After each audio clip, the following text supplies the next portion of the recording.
चलिए, आज एक बहुत ही दिलचस्प सफर पर चलते हैं। हम ब्रह्मांड के दो ऐसे रहस्यों को जोड़ेंगे जो सुनने में तो बिल्कुल अलग लगते हैं, पर असल में एक ही कहानी का हिस्सा हैं। कभी रात में खुले आसमान के नीचे देखा है? अचानक एक रोशनी की लकीर दिखती है और गायब हो जाती है। हम सब उसे टूटता तारा कहते हैं और कोई विश मांग लेते हैं। पर ये असल में है क्या? अब जरा समय में करोड़ों साल पीछे चलते हैं। एक वक्त था जब धरती पर डायनासोर जैसे विशालकाय जीव रहते थे। फिर अचानक ऐसा क्या हुआ कि वो सब खत्म हो गए? और हैरानी की बात यह है कि इन दोनों मतलब एक खूबसूरत टूटते तारे और डायनासोर के विनाश, इन दोनों सवालों का जवाब एक ही है। एक ही घटना जो आसमान में पल भर की खूबसूरती भी दिखाती है और एक पूरे युग का अंत भी कर सकती है। आइए इस पहेली को सुलझाते हैं। तो ये कहानी शुरू कहाँ से होती है? ये शुरू होती है हमसे करोड़ों किलोमीटर दूर मंगल और बृहस्पति ग्रह के बीच की खाली जगह से। यहाँ है हमारे सौरमंडल की मुख्य एस्टेरॉयड बेल्ट। समझिए कि ये खरबों चट्टानों का एक बहुत बड़ा घेरा है जो सूरज का चक्कर लगा रहा है। ये वो पत्थर हैं जो किसी ग्रह का हिस्सा नहीं बन पाए। अब अंतरिक्ष में समझिए एक जबरदस्त बिलियर्ड्स का खेल चल रहा है। ये चट्टानें आपस में टकराती रहती हैं और बस एक टक्कर से कोई टुकड़ा अपने रास्ते से भटककर धरती की तरफ चल पड़ता है। लेकिन अच्छी बात यह है कि हमारी पृथ्वी के पास एक बहुत ही शक्तिशाली सुरक्षा कवच है, हमारा वायुमंडल। तो जैसे ही वो तेज रफ्तार चट्टान हमारे वायुमंडल में दाखिल होती है, हवा के घर्षण मतलब फ्रिक्शन से उसका तापमान सोचिए 3000 डिग्री सेल्सियस तक पहुंच जाता है और वो जलने लगती है, जिससे हमें आसमान में एक चमकीली लकीर दिखती है। यही है वो टूटता हुआ तारा। पर एक मजेदार बात, सारे टूटते तारे एक जैसे नहीं होते। अगर कोई चट्टान पृथ्वी के घूमने की दिशा में ही आती है तो उसे कहते हैं उल्का या मीटियोर। इसकी स्पीड बहुत ज्यादा होती है पर चमक थोड़ी कम।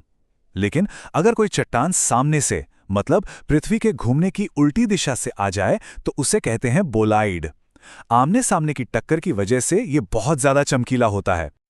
और जब ये जलती हुई चट्टानें पूरी तरह खत्म नहीं होती और कोई टुकड़ा जमीन पर आ गिरता है तो उसका नाम फिर बदल जाता है। मीटियोर से बचा हुआ टुकड़ा कहलाता है मीटियोराइट यानी उल्कापिंड, और बोलीड से बचा हुआ टुकड़ा टेक्टाइट कहलाता है। ये तो हुई एक छोटी चट्टान की बात, लेकिन तब क्या होता है जब कोई बहुत बहुत बड़ी चट्टान पृथ्वी से टकरा जाए? चलिए अब चलते हैं 6.5 करोड़ साल पहले, उस कयामत के दिन।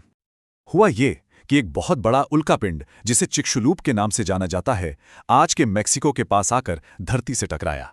और उसके बाद जो हुआ वो किसी दुस्वप्न जैसा था। पहले एक जबरदस्त धमाका, फिर पूरी धरती पर आग की लहर दौड़ गई। हवा का तापमान 200 डिग्री सेल्सियस तक पहुंच गया। इसके बाद आया इतिहास का सबसे बड़ा भूकंप, और फिर उठी विशाल सुनामी की लहरें, और आखिर में उस टक्कर से उड़ी धूल और राख ने सूरज को ही ढक लिया, जिससे पूरी धरती पर अंधेरा और ठंड छा गई। वो भूकंप रिक्टर स्केल पर 10 की तीव्रता का था। आज तक ना तो ऐसा भूकंप आया है और ना ही शायद कभी आएगा।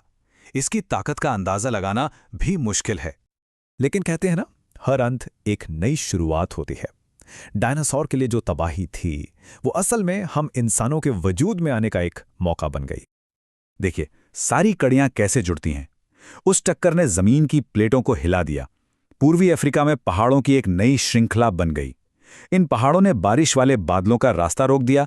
नतीजा, वहां का हरा भरा जंगल सूखे मैदानों में बदल गया। अब पेड़ों पर रहने वाले हमारे शुरुआती पूर्वजों को जिंदा रहने के लिए नीचे जमीन पर उतरना पड़ा और 2 पैरों पर सीधा चलना सीखना पड़ा।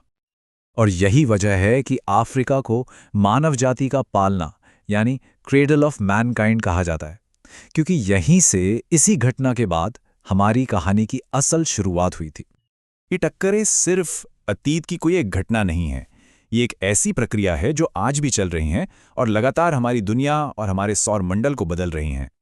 हर रोज अंतरिक्ष से टनों धूल और छोटे छोटे कण हमारी धरती पर गिरते हैं।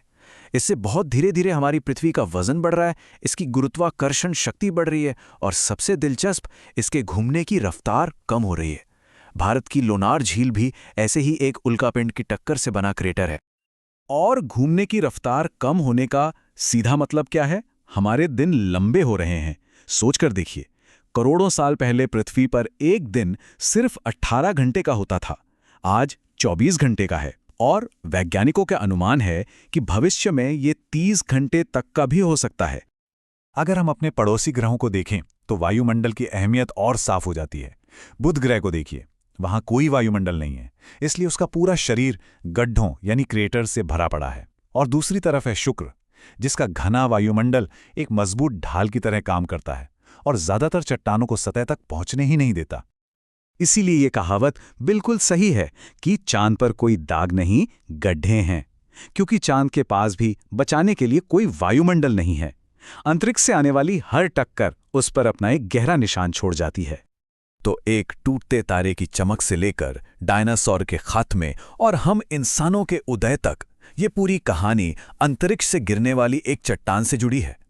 ये हमें सोचने पर मजबूर करती है कि अगर एक चट्टान ने धरती पर जीवन का पूरा नक्शा बदल दिया, तो अगली चट्टान क्या कर सकती है।